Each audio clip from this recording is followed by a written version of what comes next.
Hello, I'm so sorry I can't be with you at the Asian Development Bank today, but I'm glad I can share some thoughts through this video. Never before have skills had such a profound impact for the future of individuals in terms of their personal life prospects. But we have also seen how skills have become a profound driver of economic and social success, and how the distribution of skills has an influence of how the benefits of economic growth are being shared. We looked at this in detail with our survey of adult skills, where we actually tested the skills of people in the population. And we found, for example, that those at the high end of the distribution of literacy skills were more than twice as likely to be in employment than those who had just foundation skills. They had almost 3 times as likely a higher wage. But it didn't end with money. We could also see there was a profound relationship between the perceived health of people and their skills, their propensity to volunteer. People at the high end of the skill distribution see themselves as actors of societies. They can change things. People at the low end of the skill distribution see themselves as objects of political processes. And even trust, the glue of modern societies, is related in important ways to the skills which people have. And yet we also know that higher degrees do not automatically translate into better skills, better jobs, and better lives.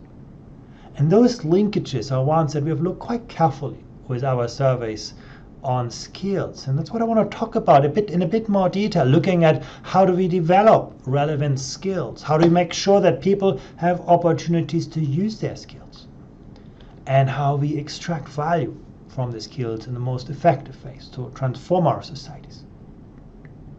Let's have a look at this in greater detail. One of the toughest challenges in making sure people develop the right skills is to anticipate the evolution of labor demand in our societies. The Economist came out with this cover page a couple of years ago, suggesting that about half of the job tasks in the industrialized world, could be taken over by today's technology. And the dilemma for educators is that the kind of things that are easiest to teach, easiest to test, are precisely the kind of skills that are also easiest to digitize, automate, outsource.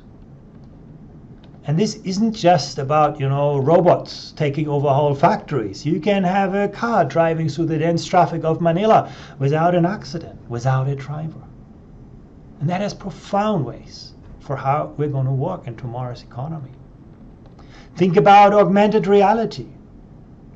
It is now possible to bring the world's most advanced knowledge in real time into what we do right now. And again, that means that the modern world no longer rewards us just for what we know. Google knows everything. The world rewards us increasingly for what we can do with what we know. That's become the most important differentiator. And there's a lot more to come. Developments in science and technology that are going to profoundly change the way in which we need to learn and what we need to learn. The issue is that the digital economy has become the economy. Many countries are struggling with productivity growth these days. Now, if you look between 2002 and 2007, we have seen decent productivity growth in most OECD countries. That's the dark blue bar on the left side. But if you look at the same picture between 2009 and 2014, productivity growth was a lot lower. And this is not because people don't work as hard now as they did in the past. In fact, when you look at total hours worked per head, that is even higher now than it was in the period 2002-2007. The reason why productivity has declined is because GDP per hour worked, productivity has declined so much. That's the important story behind this. But you can look at this in a more nuanced way, actually. If you look in both the manufacturing sector and the services sector, the frontier firms that are very, very good at innovation, that are using the most advanced knowledge, the most modern methods of production, they're actually continuing to race ahead and raising productivity.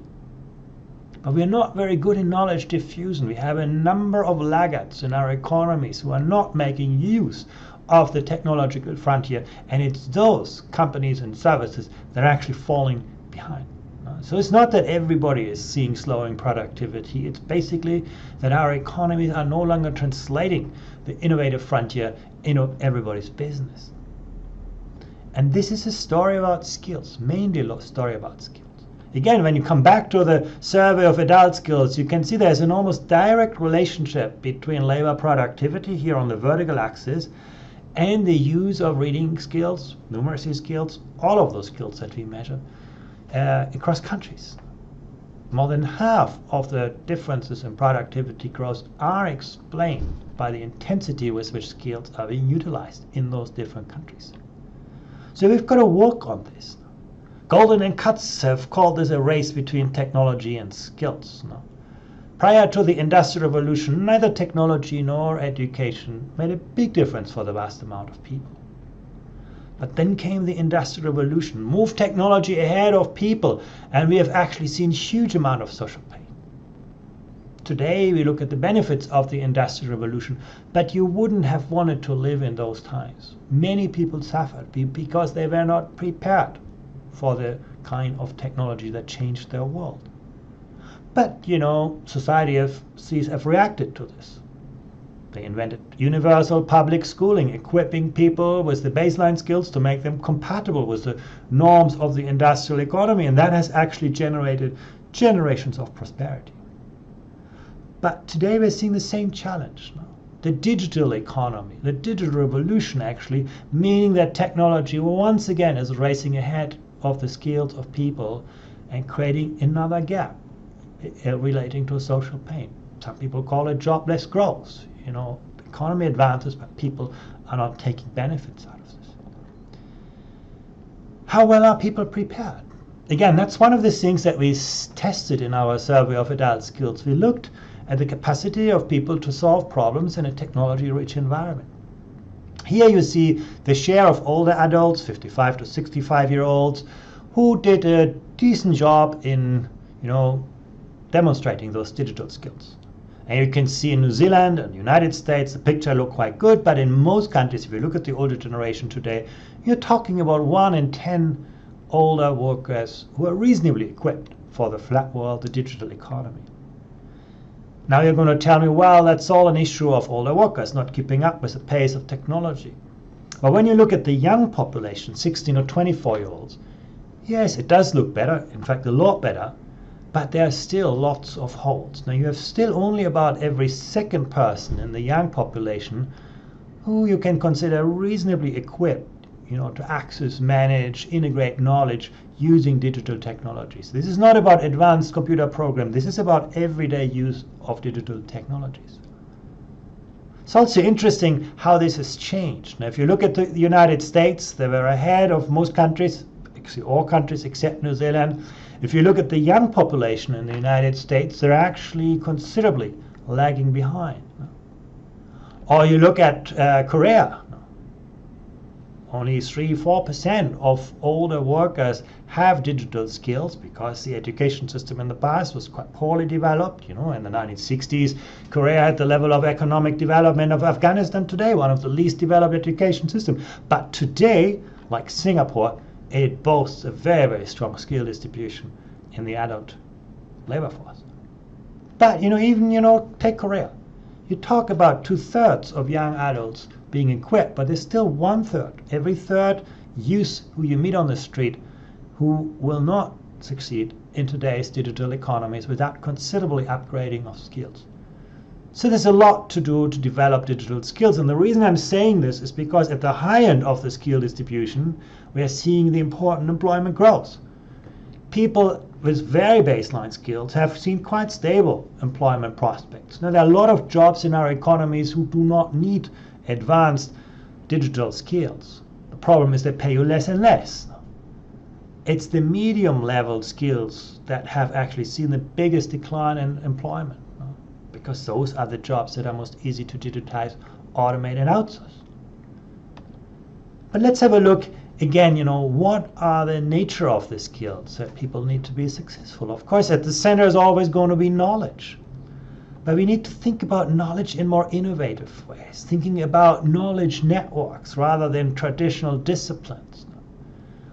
Innovation today is no longer about you being really good in one specialized field of knowledge, but it's about you being able to connect the dots where the next innovation is going to come from.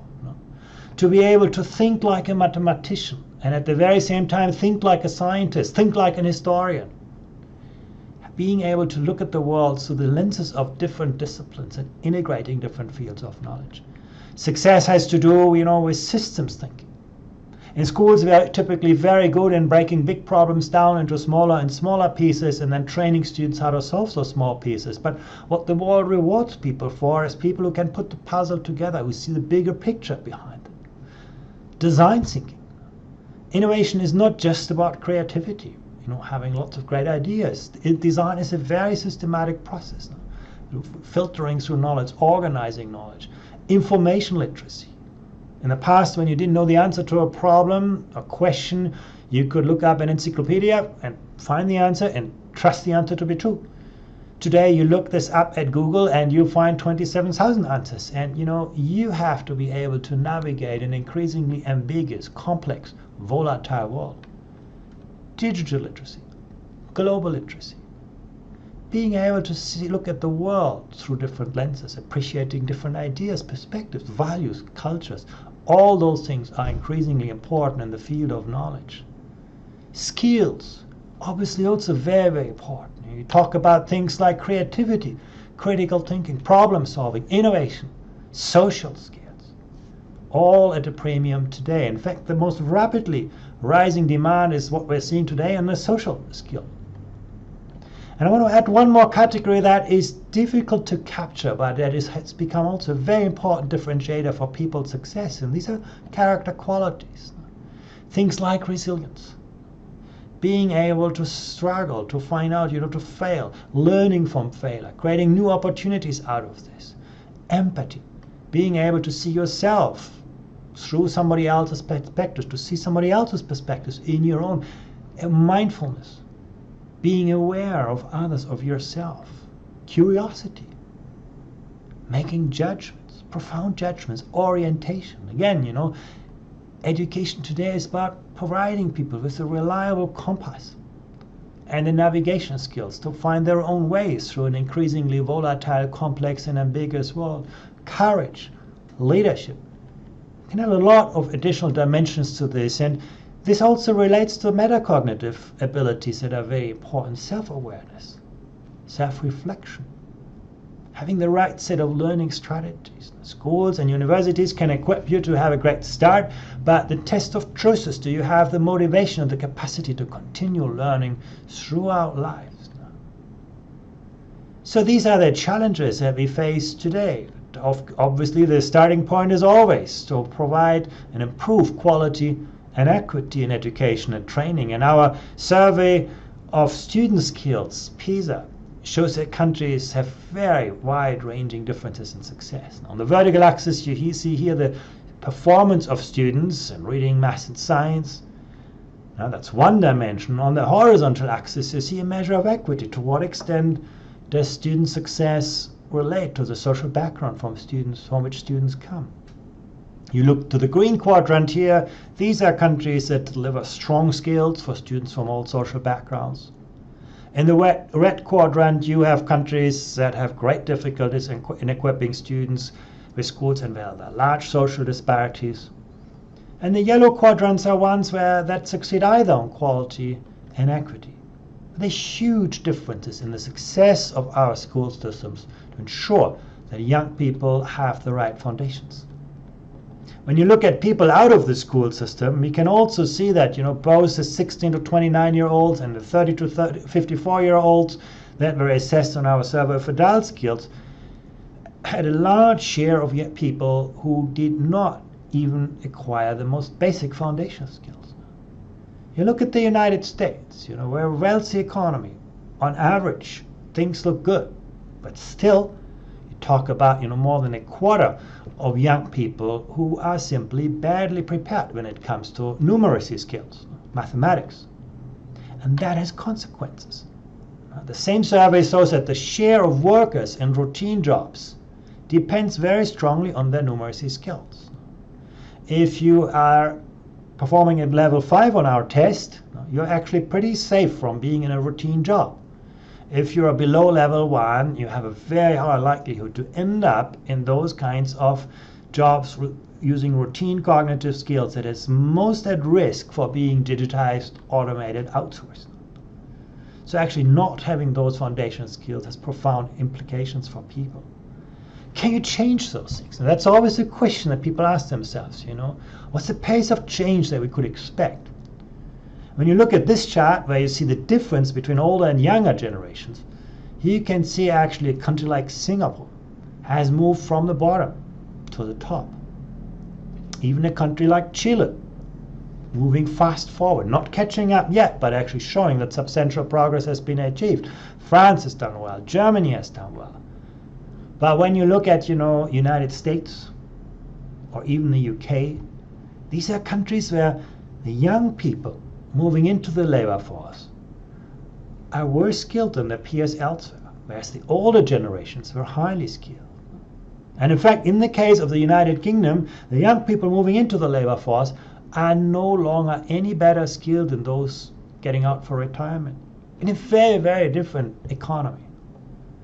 So yes, progress is possible. You look to Singapore, you look to Chile, but actually it's very uneven across the world. It's interesting because this tells us that the world is no longer divided between rich and well-educated nations and poor and badly educated ones, but it is actually possible to transform societies and economies through advancing the distribution of skills. It's a big lesson we can learn from countries like Singapore, Korea, and so on. But I want to get beyond sort of the traditional skills picture. What we need to do is fostering lifelong skills-oriented learning instead of just stacking up qualifications in the front of people's lives. In many countries, we are now finding graduates out on the street looking for a job, but at the very same time, employers say they cannot find the people with the skills they need. Have a look at this. Here I show you the distribution of skills of Italians with different qualifications. You look at those without school education, completed high school. This is the lowest bar, and you can see actually those have quite a variety of skills. Some are more skilled, some are less skilled. You compare them with those who did complete high school, and you can see there's a lot of overlap. And most interestingly, you compare them with those who have completed university, that's the upper bar, and you can see, those at the high end of those with school qualifications, they seem to be better skilled than a lot of people with a university degree in Italy. And you do that across countries, compare that with Japan, and you can actually see that a high school graduate in Japan tends to be more highly skilled than a university graduate in Italy. And that teaches us something, that actually formal qualifications are quite a weak currency for describing what people actually know and can do. The literacy skills vary a lot, both within and across countries, depending by qualifications. And you look at this, Italy and Japan are no exceptions. You look at this across countries and you can see actually, having a tertiary degree, a university degree, actually can mean something very, very different depending on the country where you have been tested on this assessment. Same for school level degrees. So we need to become better at recognizing people's skills as opposed to just looking at what certificate they got at the beginning of their lives. And the reason behind those differences are manifold. To some extent, it certainly reflects the quality of education. But it also reflects that, people can develop skills after they graduate. And the workplace is a great place to acquire skills. And you can also lose skills, which you do not use. We also sort of need to think hard about how to involve employers in designing curricula and delivering educational programs. Our survey data show you some very interesting results here. On the vertical axis, you see the skills of people. On the horizontal axis, the age between 16 and 25. Now, those young people who are in education, that's the red line here, actually learn something. They come out better at age 25 than they were at age 16. Those who combine education and work start out lower at age 16, and that's because, vocational education training is often not people's first choice. But at age 25, the picture looks quite similar. Even if you look at the people just in work, You can see they start out a lot lower, they drop out of education. There's obviously a reason for this. But it does seem that the workplace seems to be a good place for actually acquiring foundational skills. It's only the people who are neither in education nor in work where the line slopes downward. Basically, they end up worse at age 25 than how they started at age 16. And there's a lot we can do about this, integrating the world of work more creatively with the world of learning. This has to do with engaging employers, unions, and perhaps other stakeholders to strengthen the links between the kind of educational programs that we have and labor market needs. It has to do with integrating work-based learning systematically in all learning, vocational education, training. Sometimes at the OECD we think that actually should be mandatory. All vocational programs should actually contain a significant element of work-based learning because that's where most of the knowledge acquisition actually takes place. Systematic, mandatory, credit period, quality assured, those are the key concepts that actually make that successful. Employers also know a lot about whether the content of curricula meet their needs. Now they can guide the adaptation to new requirements, emerging requirements, and also develop qualifications. So it's about having provisions that match labor market needs, knowing what labor markets needs, linking provision to needs, having a diversity of offerings, engaging the social partners. It's obviously about high quality delivery. And last but not least, it's about having the right signals, reliable, competency-based qualifications. Tough challenges, but we have lots of good examples how those can be met. The last challenge, I'm not going to talk about this in detail, is thinking about the question of who should pay, for what, when, and how. That may look rather straightforward when you talk about schooling, maybe also a university, but when it comes to lifelong, life-wide learning, this is a much more difficult, much more complex picture that we need to engage with more constructively, to mobilize the resources that enable people at all ages actually to build their skill base. But again, that's just one part of the picture. Activating skill supply is equally important. This has to do with finding out, why some people, creating incentives that make it worthwhile for people to offer their skills, dismantling non-financial barriers. There are plenty of issues around work organization, rigidities that actually make it difficult for people, particularly people with specific challenges, to actually do work. But I want to actually focus a bit more on perhaps the most toughest part, and that's putting skills to effective use. First of all, we need to become better at providing better information about the skills that are needed and the skills that are available. Now, that's one of the things we looked at through the survey of adult skills. First of all, we looked at formal overqualification and underqualification. And we find, for example, that in many countries you find 1 in 5 or even more people who are better qualified than somebody who's newly coming into their job would need to be. There are also people who are underqualified, but there seems to be a considerable amount of qualification mismatch.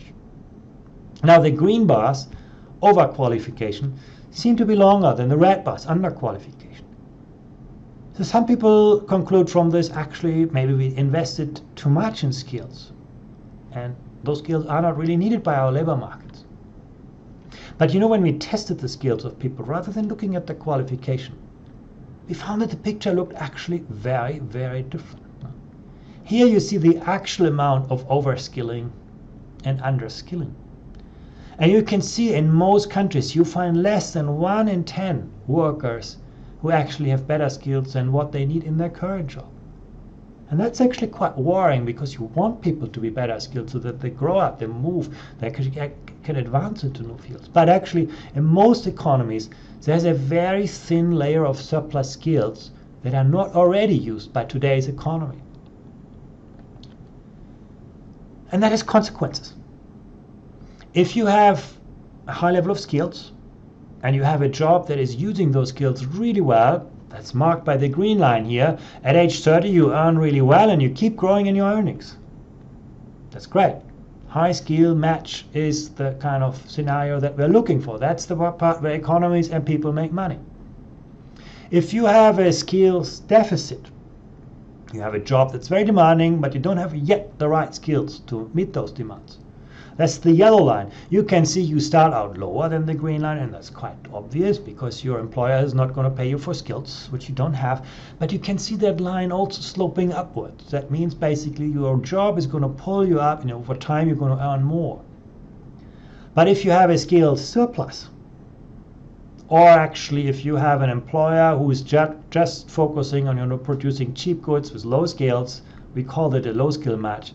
That's where actually earnings remain poor and also slope downwards. So this shows how important it is to have this kind of high skills match situation in our labor markets. And unfortunately, many countries provide quite, stable pockets of low skill matches. There's no automatic transition from one kind of equilibrium to another equilibrium. And you can see those things have effects. Now, there's a strong effect of qualification, but also a strong effect of the skills of people and the field of study which they have, and how that matches their requirements and wages, in most countries at least.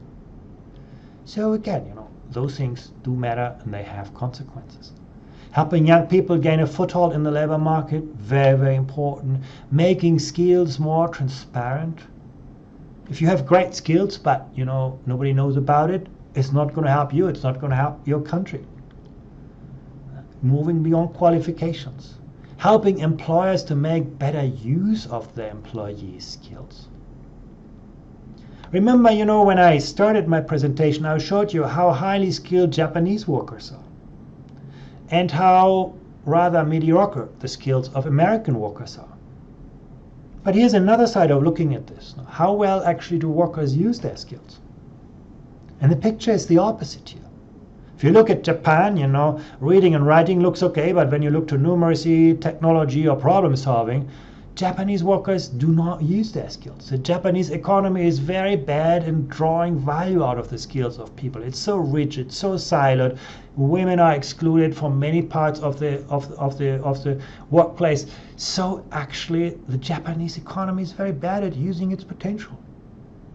The other extreme is the United States. It doesn't have a great skill supply, but the economy is very, very good at extracting value from the skills of people. And obviously what you want is both. You want to have talent and maximize its use. Doing one of the two things doesn't actually yield optimal returns. And Japan and the United States actually sort of mirror the two extremes on this. Obviously, the Japanese issue is much easier to address and solve than the American one. If the Japanese would sort out their labor market arrangements, provide a more flexible, dynamic labor market, they could see huge boosts in productivity because they have that talent. For the Americans, investing in the skills pipeline is going to be much, much harder. It's going to take a lot longer. Both countries have their own challenges. And again, you can see those countries are not alone. In many countries, there's a gap between when you look at the skills of people and the use of those skills. Even, gender differences are closely related to the ways in which people use their skills. On the vertical axis here, you see the basically pay gap between men and women. And you can see in countries like Estonia, Japan, there's a big, big difference in the wages of men and women. And people have pored over these kind of results and asked themselves, what's driving this? Is gender discrimination? Are there other factors at work? But in fact, when you just use at the use of problem-solving skills at work, you can account for almost, half of that gender gap. There's pretty straight lines through this. And when you account for occupation, industry, and proficiency, that line becomes almost flat. So we actually know it's not, that women are less educated or that employers are sort of looking at different at gender. It's simply that people make different choices in what they study, the occupations, the industry they have. In that those choices have a huge impact on their pay between the genders. Creating more high-value jobs, moving up the value chains, helping local economies actually to move from a low-skills equilibrium to a high-skills equilibrium. We studied lots of really interesting examples in Europe, in North America, and that actually has happened, but it happened not elsewhere. Fostering entrepreneurship. Those are the kind of profound challenges that will help us make skills use more effective. So it's about high quality initial education and lifelong learning, building the foundations. It's about making learning everybody's business. Governments, employers, workers, parents need effective and equitable arrangements, figuring out who should pay for what, when, and how to mobilize the resources. It's about effective links between learning and work. It's about allowing workers to adapt learning to their lives. Northern Europe is so good at that, where basically people can decide when they learn, where they learn, how they learn, and so on, rather than being sort of pushed through certain educational pathways. It's about improving transparency. I talked a lot about it, not moving beyond qualifications, degrees, certificates, recognizing the skills that people have. It's about telling people more of the truth, providing timely data about demand and supply for skills, having really good people who can tell people where they should be looking to invest in their skills. It's about helping employers make the best use of the skills which their workers have. And that is about flexible work arrangements. It's about encouraging older workers to remain in the market and things like that. And last but not least, moving up the value chain, getting out of the middle income trap, and so on. But, that's all easy to say. The reality is more looking like this. When you go through Manila today, you see one car behind the other and no one is moving forward. The reality is that there's limited communication and trust between ministries, sometimes between levels of government, that there's often a lack of political willingness and support for a whole of government approach that is so crucial, that there is lack of coordination between all the agencies that are involved in development and use of skills. Are basically very complicated procedures to share knowledge and information about the skills that are needed and those that are available. Sometimes, conflicting funding arrangements. And also we need to realize that governments alone can only achieve that much. So, success very much is about having reliable skills strategies that have a strong horizontal dimension, getting everybody involved, and vertical dimension, making sure that skills policies line up from the national picture, the whole picture, up to what happens in local economies. It's also about building skills policies that extend to life stages and policy dimensions. It's about institutions and mechanisms that recognize the interdependence between different parts of the skills system and make sure that people work effectively together. And it's about sharing labor market learning related information. When you look at this all together, I want to just highlight and conclude with 4 challenges. One of the most difficult things is to prioritize investments. Some people will say, well, early childhood education builds the foundations, the most important investment that you have. Other people will say, that's great for the future, but currently I have lots of people out on the street who don't have the skills. So getting those priorities right is very, very important. Combining short-term and long-term considerations. Now, if you look to the labor market, employers are very good to tell you what the skills they need today, but what your country needs to be competitive in the long run is something that requires a much more strategic perspective. Getting the balance right is important. Having a true life cycle perspective. Building skills and developing and using skills over the life cycle. Having a whole of government approach. If you think about the life cycle of people, there are lots of government agencies involved in the lives of people, and getting them together to work in effective ways is so crucially important. And obviously that means also aligning perspectives of different levels of government and multiple stakeholders. Those are, in our view, the most difficult challenges that have emerged from the analysis of the survey of adult skills and also our results from PISA. But at the very same time, we see that some countries have become very, very good at this. You look at the OECD analysis, you can see actually we see rapid progress in developing talent, in moving up the value chain, and in making sure that better skills translate into better jobs and better lives.